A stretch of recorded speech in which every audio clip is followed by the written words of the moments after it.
Hello बच्चों, इसके पिछले वाले वीडियो में आप लोगों को हमने बताया था कि किस तरीके से रशियन सोसाइटी के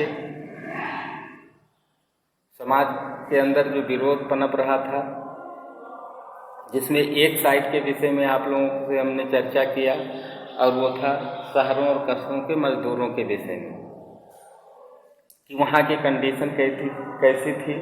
आज चर्चा करेंगे रशियन सोसाइटी के जो ग्रामीण क्षेत्र के इलाके थे, वहाँ लोगों का कंडीशन या स्थिति कैसी थी। तो और गांव में लोगों ने विरोध क्यों स्टार्ट किया, तो चर्चा स्टार्ट करते हैं। जैसा कि यूरोप के अदर कंट्रियों में हमने देखा कि जितनी भी कृषियों की ज़मीनें होती थी वो बड़े लोगों के हाथों में होती थी। रूस के भी गांव में कृषियों की जितनी भी ज़मीनें थी वो सब चर्चों के, ऑर्थोडॉक्स जो चर्च हुआ करते थे, उन्हीं के कब्जे में होते थे। और इनके साथ साथ जो राजा से रिलेटेड व्यक्ति होते थे, बाकी की ज़मीनें उनके हाथों में हुआ करती थी। गांव के जितने भी किसान थे वो भी सामाजिक स्तरों में बटे हुए थे, दो स्तरों में बटे हुए थे।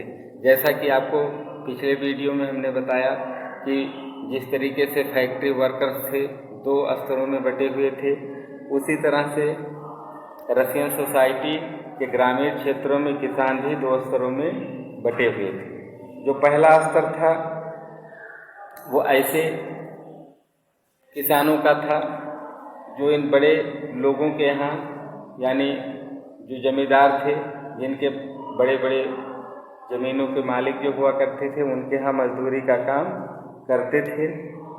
और दूसरा जो स्तर किसानों का था वो ऐसे किसानों का था जिनके पास कुछ अपनी ज़मीनें थोड़ी बहुत हुआ करती थी और जिस पर वो खेती का काम करते थे।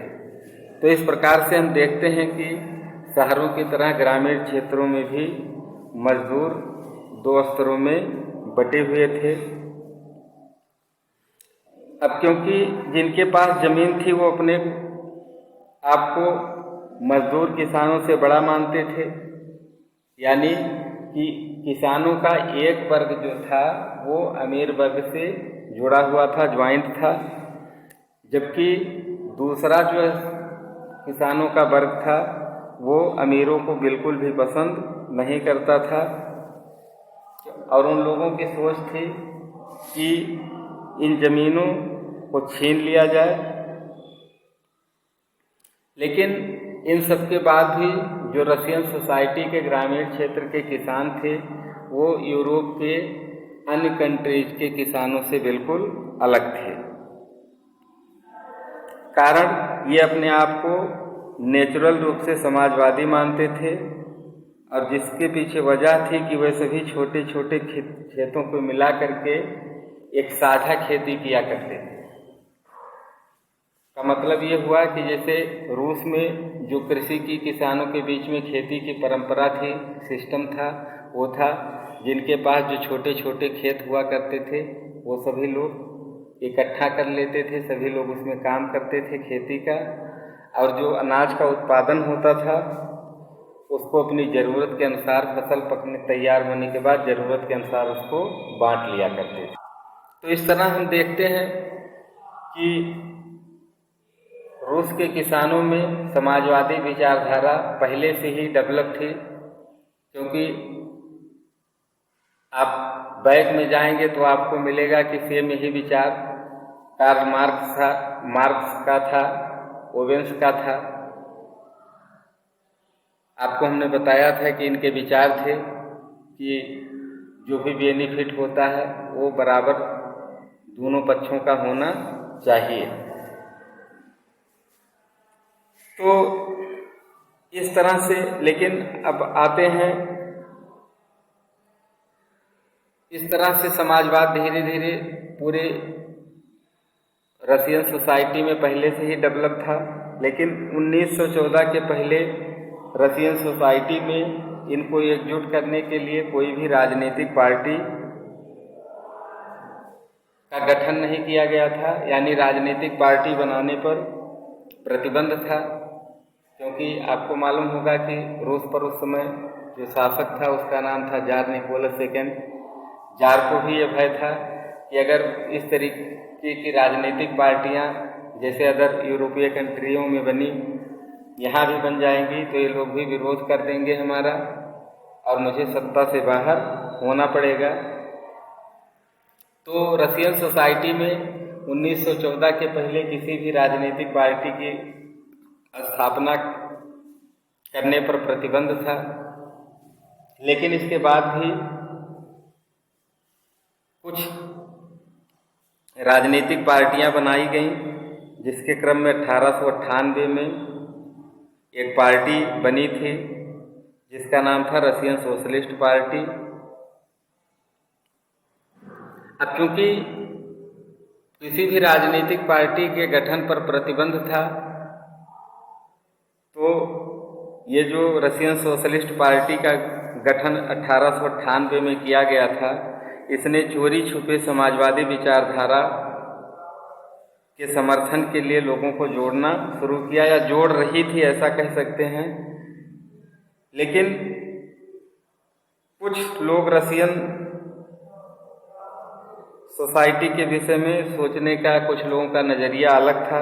उन लोगों का कहना था कि जब रूस के लोग प्राकृतिक रूप से समाजवादी हैं, यानी इनके अंदर पहले से ही समाजवाद की विचारधारा डेवलप है, और इसके साथ साथ इनका यह भी कहना था कि रशियन सोसाइटी में या मोनार्की के खिलाफ जो रेवोल्यूशन आएगा, क्रांति आएगी, उस क्रांति में इन्हीं का सबसे बड़ा योगदान होगा, यानी इन्हीं के माध्यम से ही रूस में क्रांति आ सकती है। तो इस तरह 19वीं शताब्दी के अंत में रूस के ग्रामीण क्षेत्रों में समाजवादी काफ़ी सक्रिय हुए, और 1900 आते आते उन्हीं में से यानी समाजवादियों का एक वर्ग एक अलग पार्टी बनाई जिसका नाम सोशलिस्ट रेवोल्यूशनरी पार्टी दिया गया। और इस पार्टी के जो मुखिया थे उनका नाम था व्लादिमीर लेनिन। उनका ये सोचना था कि रूस में सामाजिक परिवर्तन के लिए जब सभी वर्ग के लोग संगठित होंगे तभी रूस में के समाज में परिवर्तन हो सकता है।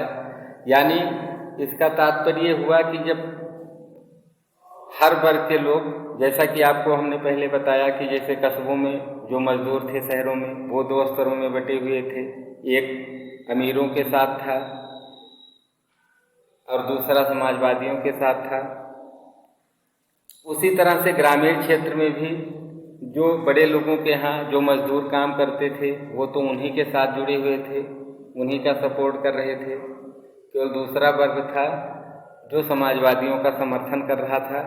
व्लादिमीर लेनिन का ये विचार था कि जब ये सभी लोग एक साथ इकट्ठा होंगे तभी क्रांति संभव हो सकती है। तो इस तरह से आप लोगों को हमने रशियन सोसाइटी के ग्रामीण क्षेत्रों की स्थिति के विषय में अवगत कराया, जहां आपको हमने बताया कि जिस तरह से रशियन सोसाइटी के शहरों के मजदूर दो स्तरों में बटे हुए थे, उसी तरह से ग्रामीण क्षेत्रों में भी मजदूर या किसान कह लीजिए दो स्तरों में बटे हुए थे। और 1914 के पहले हमने आप लोगों को बताया कि सभी राजनीतिक पार्टियां गैर कानूनी थीं, यानी कोई भी व्यक्ति राजनीतिक पार्टी का गठन नहीं कर सकता था। लेकिन चोरी छिपे एक पार्टी समाजवादियों के द्वारा बनाई गई जिसे सोशल डेमोक्रेटिक पार्टी का नाम दिया गया। और इन लोगों ने रसियन समाज के लोगों में समाजवादी विचारधारा फैलाने का काम शुरू किया। और इसी के क्रम में 1900 में एक और राजनीतिक पार्टी का गठन किया गया, जिसे सोशलिस्ट रेवोल्यूशनरी पार्टी के नाम से जाना गया। नेक्स्ट वीडियो में आप लोगों को हम बताएंगे कि इन राजनीतिक पार्टियों ने आगे चल करके कौन कौन से काम किए। धन्यवाद।